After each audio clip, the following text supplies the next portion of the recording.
మీ business ఏదైనా మీ ఊర్లో promotion చేయాలంటే అది సుమన్ టీవీతోనే సాధ్యం. ఇప్పుడే సంప్రదించండి.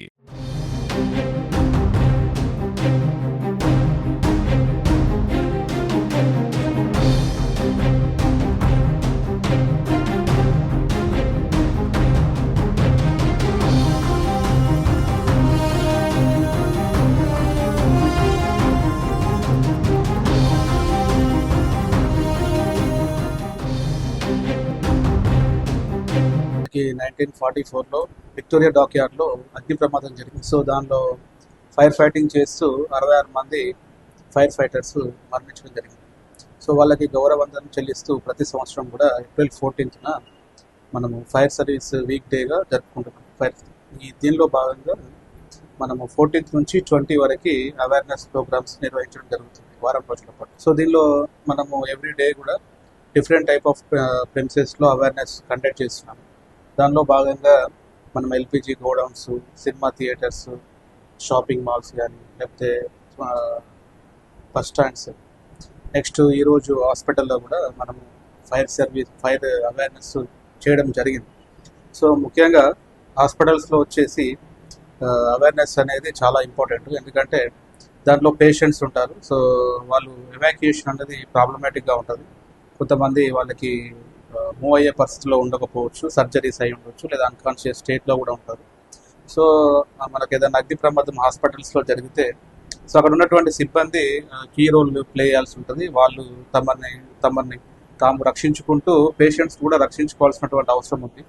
కాబట్టి వాళ్ళకి అవేర్నెస్ కలిగించే ఉద్దేశంతో ఈరోజు ఆయుష్ నర్సింగ్ హోమ్లో మనం అవేర్నెస్ ప్రోగ్రామ్ కండక్ట్ చేస్తాం. సో దీనిలో భాగంగా మనకు యాక్చువల్గా ఫైర్ అంటే ఏ విధంగా జరుగుతుంది, అసలు ఫైర్లో ఉన్నటువంటి ఎలిమెంట్స్ ఏంటి, సో దానిలో ఉన్నటువంటి ఎలిమెంట్స్ అయినటువంటి కంబస్టబుల్ మెటీరియల్ కావచ్చు, ఆక్సిజన్, హీటు, ఇవి సమపాలనలో ఉండాలని, సో దానిలో మనం ఏదో ఒకటి రెడ్యూస్ చేయడం ద్వారా ఫైర్ని కంట్రోల్ చేయొచ్చు అని. అంటే డిఫరెంట్ టైప్ ఆఫ్ క్లాసెస్ మనము సాలిడ్స్, లిక్విడ్స్, గ్యాసెస్ అంటే ఈ క్లాసిఫికేషన్లో ఈ 3 క్లాసెస్ని ఏ విధంగా చల్లార్పాలి, అంటే ఎస్పెషల్లీ సాలిడ్స్ అంటే మనము హీట్ తగ్గించడం, లిక్విడ్స్ అండ్ గ్యాసెస్లో ఆక్సిజన్ కట్ చేయడం ద్వారా మనము ఫైర్ని కంట్రోల్ చేయొచ్చు అనేది ప్రాక్టికల్గా వాళ్ళకి చూపెట్టడం జరిగింది.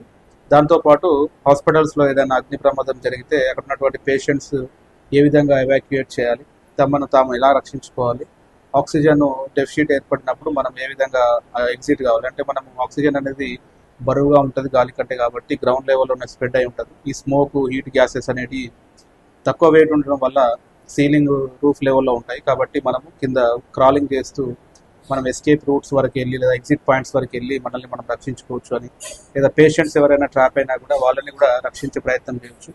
ఎస్పెషల్లీ ఏదైనా అగ్ని ప్రమాదం జరిగినప్పుడు ఎక్కడ కానీ రెసిడెన్షియల్ బిల్డింగ్స్ కానీ కమర్షియల్ కానీ ఎక్కడ కంజెస్టెడ్ ప్లేసెస్లోకి వెళ్ళి దాక్కోవడము, లిఫ్ట్లో దాక్కోవడము, వాష్రూమ్స్లో దాక్కోవడం లాంటివి చేయొద్దు. ఎందుకంటే ఇందులో స్మోక్ ఈజీగా అక్యుములేట్ అవుతుంది కాబట్టి తొందరగా అంటే ఇన్హేల్ చేసి పాయిజనస్ గ్యాసెస్ చనిపోయే అవకాశం ఉంటుంది. సో ఓపెన్ ఏరియాకి వచ్చే ప్రయత్నం చేయాలి. ఆ ప్రయత్నంలో మనం క్రాలింగ్ చేయడం అనేది ద బెస్ట్ వే అనమాట. సో దాంతో పాటుగా నెక్స్ట్ ఎల్పిజి గోడౌన్స్ మరియు రెసిడెన్షియల్ ఏరియాలలో కూడా మనం ఎల్పిజి సేఫ్టీ ప్రికాషన్స్ ఏం తీసుకోవాలనేది రేపు ఎక్స్ప్లెయిన్ చేయబోతున్నాం.